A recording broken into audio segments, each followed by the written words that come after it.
Bonjour à tous et bienvenue à ce cours sur les indicateurs statistiques. Vous voyez, le programme est assez dense.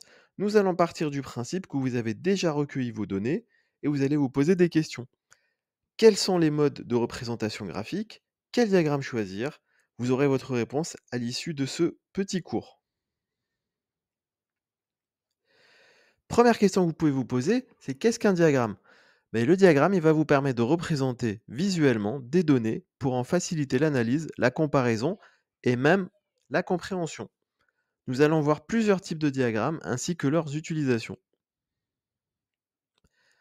Premier type de diagramme étudié, ça va être le diagramme en ligne brisée. Son utilisation est relativement simple et commune. Il va permettre le suivi, l'évolution d'une variable, par exemple les températures au cours d'une semaine, au cours d'un mois ou au cours de l'année. Vous pouvez également prendre comme exemple, si vous faites un régime, l'évolution de votre poids. Ce diagramme représente des données sous forme de points connectés par des segments de droite. Il est utile pour visualiser l'évolution d'une variable dans le temps ou pour montrer des tendances.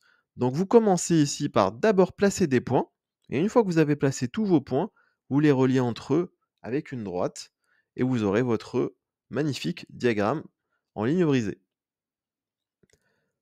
Deuxième type de diagramme, c'est le diagramme en bâton. Vous remarquerez qu'il y a un S et un à bâton. Pourquoi? Parce qu'il va y en avoir forcément plusieurs au niveau du graphique pour effectuer une analyse. Ce diagramme va permettre la comparaison de quantités discrètes, comme par exemple le nombre d'élèves dans différentes classes, ou alors le nombre d'enfants que vous pouvez avoir dans une famille, etc. Ici, chaque valeur d'une variable va être représentée par un segment qui peut être vertical ou horizontal. Nous verrons ça en classe, mais vous pouvez avoir les deux. La longueur du segment est proportionnelle à la valeur qu'il représente. Ça veut dire que si vous avez, par exemple, une famille où il y a deux enfants, la longueur elle sera forcément plus petite que pour la famille qui a quatre enfants. On peut même dire deux fois plus petite. Troisième type de diagramme que l'on va étudier, il va s'agir des diagrammes en colonne. Ce type de diagramme va permettre la comparaison de quantités discrètes, comme le nombre d'élèves, dans différentes classes.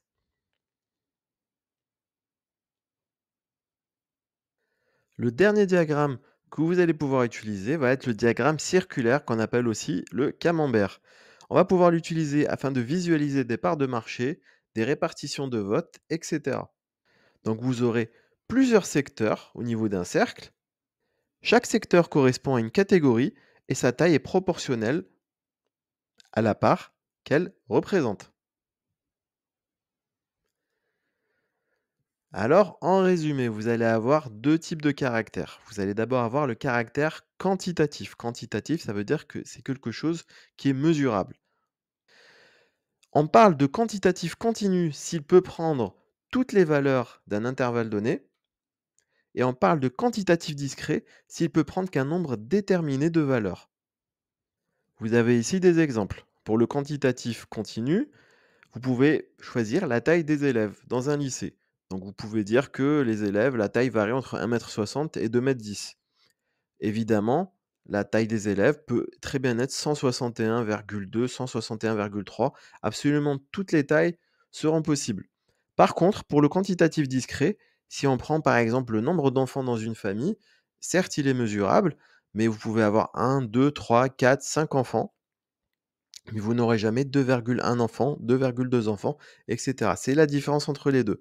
Le discret ne prend pas toutes les valeurs, alors que le quantitatif continu va pouvoir prendre toutes les valeurs d'un intervalle donné. Concernant le quantitatif discret, vous allez privilégier l'utilisation du diagramme en bâton. Enfin, le caractère qualitatif, c'est un caractère qui est non mesurable. Donc ici, vous allez avoir plusieurs représentations possibles, mais nous allons en garder deux.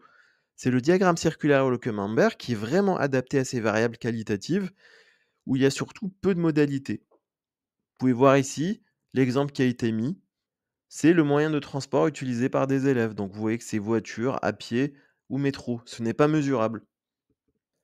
Ce diagramme circulaire au camembert, il est adapté aux variables qualitative avec peu de modalités. Par contre, si vous avez plusieurs modalités, il vaut mieux utiliser le diagramme en colonne.